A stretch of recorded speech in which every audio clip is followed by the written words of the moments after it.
Chazak Baruch Shabbat Shalom Vorach.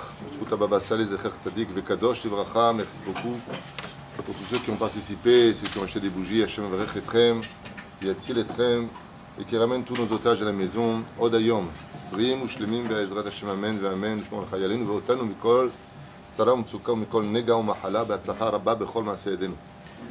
Toujours à propos des halachot de la vaisselle, Vadaï que on se doit d'avoir une vaisselle qui est bassarite et une vaisselle qui est chalavite, viande et lait, pour ne pas mélanger ces deux ustensiles, puisque vous savez que les ustensiles ont un digne d'éponge. Ils absorbent et quand c'est chaud, ils rejettent. Et ainsi donc, la Torah nous met en garde sur ce sujet-là. Question qui a été posée, à laquelle on a répondu à maintes reprises, mais tous les jours, il y a des gens qui ont besoin d'apprendre, donc on en profite pour partager cette étude. Est-ce que j'ai le droit d'utiliser, ou est-ce que si j'avais utilisé une marvate, une poêle, ou alors un cire, une marmite, qui serait bassarite, c'est-à-dire qui est en général utilisée que pour la viande, et que dedans je veux faire cuire quelque chose qui serait parvé, donc ni compris ni pour la viande ni pour le lait. Comme par exemple, j'ai pris une poêle qui était propre, non utilisée durant 24 heures, que je vais mettre sur le feu, et là-bas je vais faire cuire un œuf. Est-ce que cet œuf-là, ensuite, quand je le verserai dans mon assiette, je peux consommer avec des laitages? Tchouva Iken, je peux tout à fait le faire, et à plus forte raison si je me suis trompé.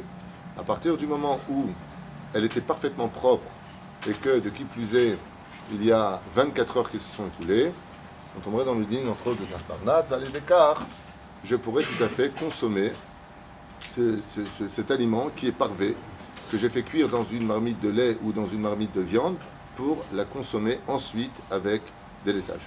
Après la fin, de décider de faire cuire l'œuf comme ça. Alors, à émettre Ken, Aval Vada, que si tu as une marmite de lait pour le lait, une marmite de viande pour la viande, on va dire dans le cas où Béhémet, la personne s'est trompée. Maintenant, moi j'ai eu un cas, il y a très longtemps de cela, où il y avait qu'une... j'étais dans un Zimmer kasher, qui n'est loué qu'à des gens qui sont strictement religieux, donc j'ai pas eu ce problème-là.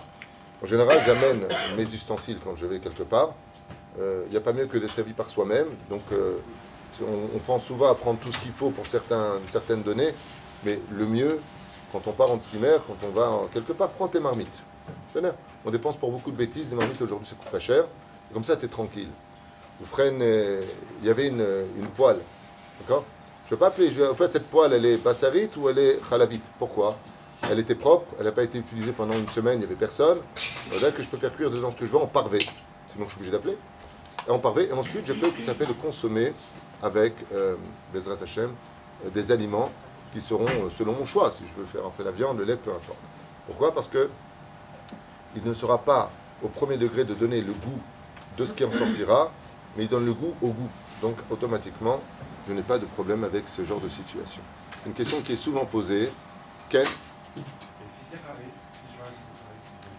On a parlé de ça justement il y a à peu près 2 semaines. Si je prends du piment, si je prends des oignons, il y a un problème de poids ici, surtout si je les ai coupés en petits. Après, il y a une liane de batel béchichim dans certains cas. Enfin, j'ai expliqué ça déjà dans la halachot. À la partir où on arrive, je réveille automatiquement l'œuf. Ça, même un couteau. Couper des oignons avec un couteau bassari, j'ai rendu l'oignon bassari. C'est-à-dire. Donc ça, c'est important de le savoir, surtout quand on coupe en petit, ainsi de suite. C'est-à-dire. Donc, je m'ai fait la deuxième halakha, donc je suis très content, mais je vous souhaite vraiment un très très bon Shabbat, Shalom et Kol Alev.